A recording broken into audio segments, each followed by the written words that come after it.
Welcome to NBC News Daily, where we start right now with breaking news coming out of Pennsylvania. A rescue operation is currently underway, and that's after an explosion at a U.S. steel fabricating plant near Pittsburgh. Emergency crews are on the scene trying to rescue workers who are reportedly trapped under the rubble. Our NBC affiliate in that area is reporting that one person has died, and one local hospital says it is currently treating 2 patients. A second health network says it's treating 7 patients.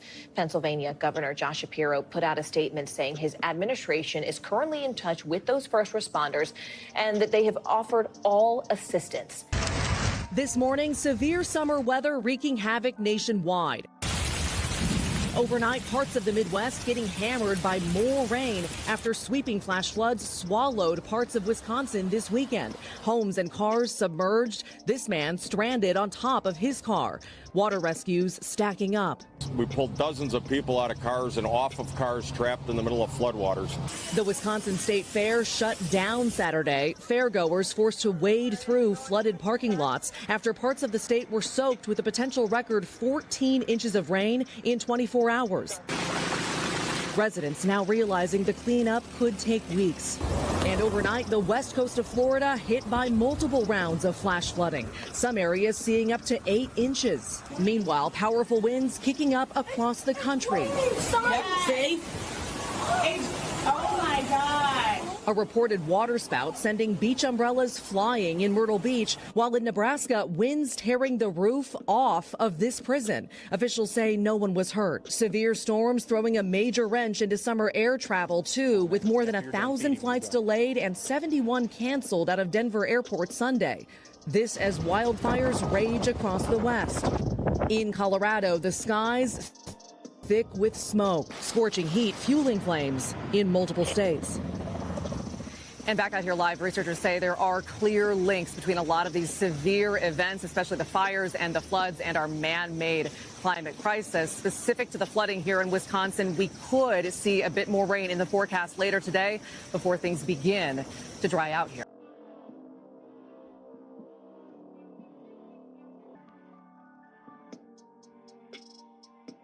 We're following some breaking news for you from federal court just moments ago.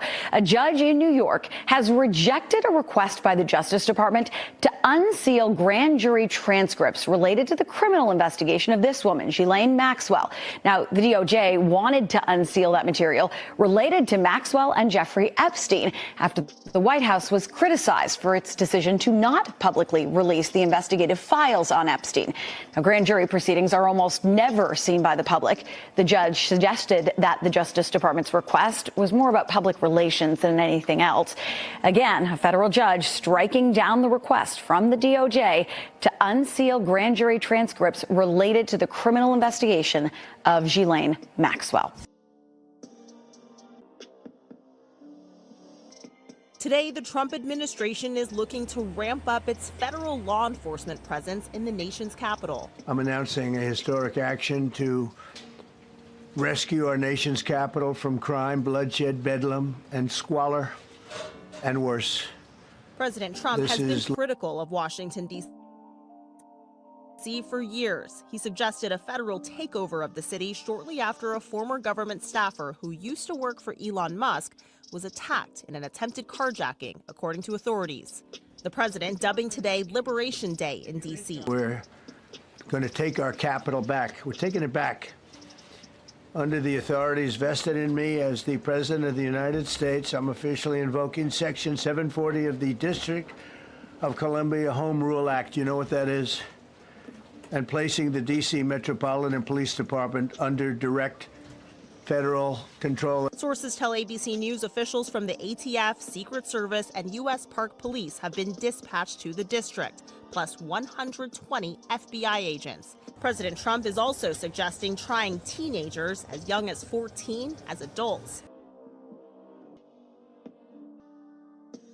The United States is not united anymore in 2026 due to Trump's decisions. In a shocking Simpsons episode titled The End of Great America, the unimaginable happens, the collapse of the United States. It begins with a tense news broadcast announcing the division of the nation. After Trump's return to the presidency, reckless decisions spark a devastating civil war. Protests spread, and states like Texas, California, Florida, and New York declare independence. Military convoys fill the streets while the government remains silent. In Times Square, a billboard flashes, "The Union is broken. Choose your side." In Springfield, Homer wonders if he needs a passport for Vegas, while Lisa, concerned, explores online forums, sensing something bigger. The economy collapses, the Capitol empties, and a final plane leaves the White House with government remnants. Suddenly, all screens display a black screen and a chilling message. Phase 1 is complete. Prepare for what comes next. Homer steps outside, staring at ominous, glowing aircraft overhead. Is this the end, or just the beginning?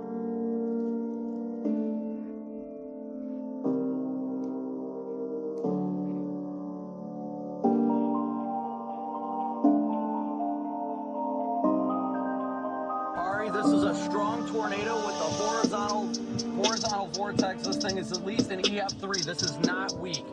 Oh, God. Sorry, lightning just struck right next to me. Take shelter immediately.